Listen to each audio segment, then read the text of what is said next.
Gloire au Seigneur, nous sommes dans notre série sur les royaumes des cieux, ou le royaume de Dieu, et nous étions en train d'entrer dans la partie où nous parlons des commandements de Christ. Nous avons donné la raison pour laquelle nous devons étudier les commandements de Christ. Selon Matthieu chapitre 5, Jésus dit qu'il n'est pas venu pour abolir la loi, mais pour l'accomplir. J'aimerais relire encore les versets, en particulier les versets 19. Celui donc qui supprimera l'un de ses plus petits commandements et qui enseignera aux hommes à faire de même sera appelé le plus petit dans le royaume des cieux.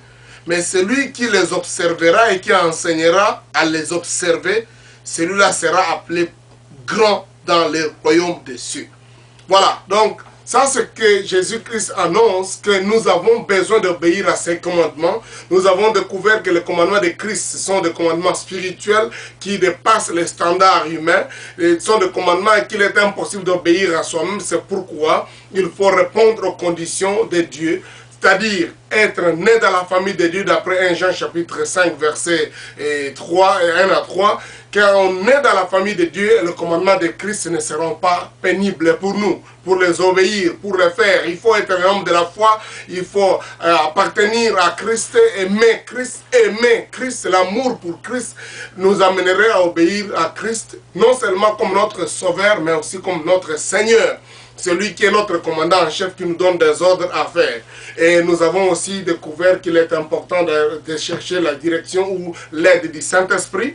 Et nous avons vu qu'il faut connaître ce commandement en question. Parce que le peuple de Dieu périt faute de connaissance d'après les livres de Osée, chapitre 4, verset 6. Donc, ne pas connaître les commandements de Christ nous amènerait à ne pas les obéir. Et nous nous sommes donné un devoir d'aller commencer à lire les 4 évangiles pour découvrir, faire ressortir les commandements. Nous avons dit, ces commandements ne sont pas compliqués. Ce n'est pas déjà de 10 commandements, premièrement, deuxième, troisième, mais dans les discours, dans les activités de Christ, même pendant qu'il faisait des miracles, il donnait certains commandements. Par exemple, je donne un exemple simple.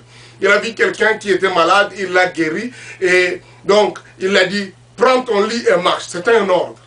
Et le type là a pris le lit, il a marché et il s'est vu guéri. Quand on obéit à un tel commandement, on voit le résultat de la guérison. Mais après, quand Jésus a rencontré la personne, il a dit, va et ne pêche plus. Donc, les mêmes Christ qui lui a dit, prends ton lit et marche, lui a dit aussi, va et ne pêche plus. Donc, c'est déjà des commandements comme ça. J'ai dit, notre devoir, c'est d'aller lire les évangiles. Je pense qu'avec vous, nous avons lu, et maintenant, nous, dans notre étude, nous voulons tenter de donner, de faire ressortir certains de ces commandements. Et j'ai voulu les regrouper, donc les mettre en petits groupes thématiques. Donc, par rapport à un thème donné, nous voyons quelques commandements de Christ. Et j'ai dit que la liste est très longue. J'ai voulu les classer en groupe de 7, dont nous verrons aujourd'hui les premiers 7, ou les groupes de thèmes, 7 thèmes où on voit les commandements ou les ordres de Christ. Et dans la série de 7, si je voudrais citer rapidement cette série, la première série, c'est la notion de la repentance et de la nouvelle naissance. Là, Jésus a donné des commandements clairs et nets. Et le deuxième, c'est la foi ou le fait de croire, d'avoir foi. Donc Jésus a donné aussi des commandements clairs et nets. Nous parlerons aussi de l'amour et de l'adoration du Seigneur, de notre Dieu. Donc là, c'est le troisième. Et puis, nous parlerons de l'amour, donc l'amour pour Dieu, je voulais dire, le premier, et l'adoration du Seigneur et de Dieu. Donc, quatrièmement, nous parlerons de l'amour des prochains. Comment nous devons aimer les prochains. Jésus a donné des commandements aussi. Et aussi, nous avons un autre groupe, c'est l'amour des frères, des gens qui sont des enfants de Dieu. Et nous avons aussi des commandements clairs sur le domaine de suivre Christ. Christ a donné des commandements clairs de le suivre. Et nous parlerons aussi des commandements que Christ a donnés sur le fait de recevoir le Saint-Esprit. Donc, 7 points. Premier point, repentance et nouvelle naissance. Quand nous lisons dans Marc chapitre 1er, j'aimerais que nous lisions ça rapidement, et à partir du verset 14 et 15, quand Jésus commence son ministère, il a donné un ordre clair qui concerne la repentance. Il dit ceci, Après que Jean ait été livré, Jésus alla dans la Galilée, prêchant l'évangile de Dieu. Et il dit, le temps est accompli, le royaume de Dieu est proche. Repentez-vous et croyez à la bonne nouvelle.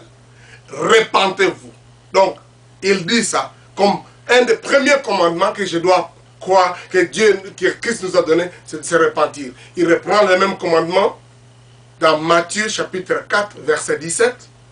Dans Matthieu chapitre 4, verset 17, dans Luc chapitre 13, verset 3, verset 5 et verset 24. J'aimerais un peu préciser quelque chose sur ces trois versets de Luc chapitre 13.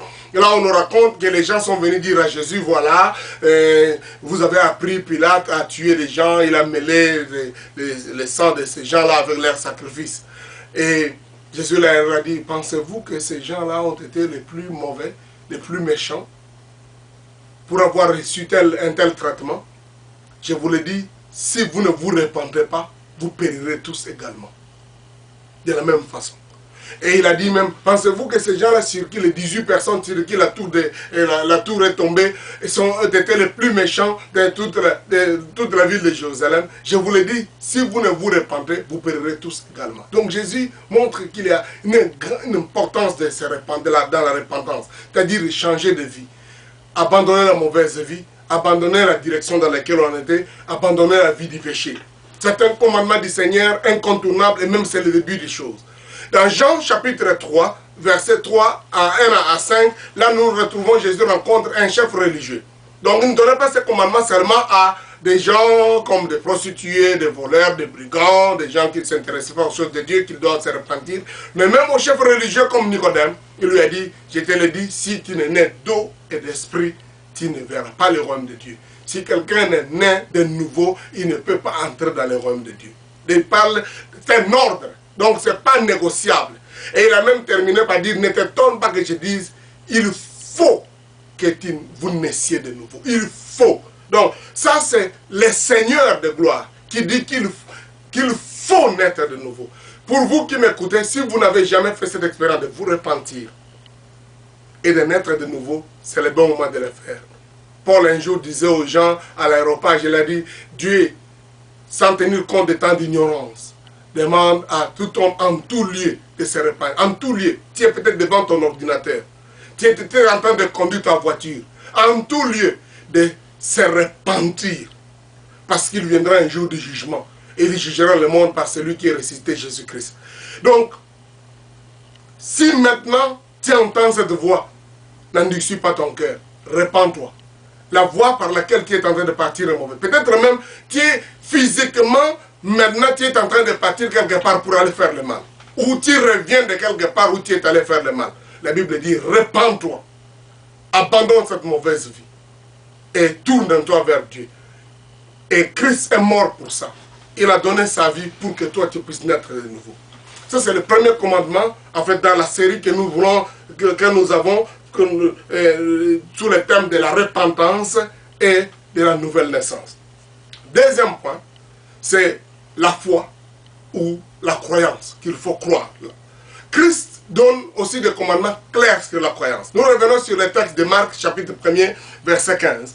Dans Marc chapitre 1er verset 15, il dit, le temps est accompli. Le royaume de Dieu est proche. Repentez-vous et croyez à la bonne nouvelle. Donc, pas seulement se repentir, c'est-à-dire changer de direction, mais croire à la bonne nouvelle, le message de l'évangile, de sa vie, sa naissance, sa vie, son ministère, ses enseignements, et sa mort et sa résurrection, qui constitue la bonne nouvelle. C'est Christ-là qui est ressuscité aussi, est monté au ciel et il reviendra pour nous prendre, pour régner avec lui, ou pour juger ceux qui n'auront pas cru. Si tu crois ces choses, tu auras accepté l'évangile d'après Jean, d'après 1 Corinthiens chapitre 15, Paul dit ça, que l'évangile c'est la vie de Christ, sa mort, sa résurrection, son retour glorieux. Si nous croyons ces choses, et que nous confessons qu'il est le Seigneur, nous serons sauvés. La Bible veut que nous puissions croire. Non seulement croire, mais avoir la foi pour surmonter les situations. Jean chapitre 6, verset 29, Jésus nous exhorte de croire.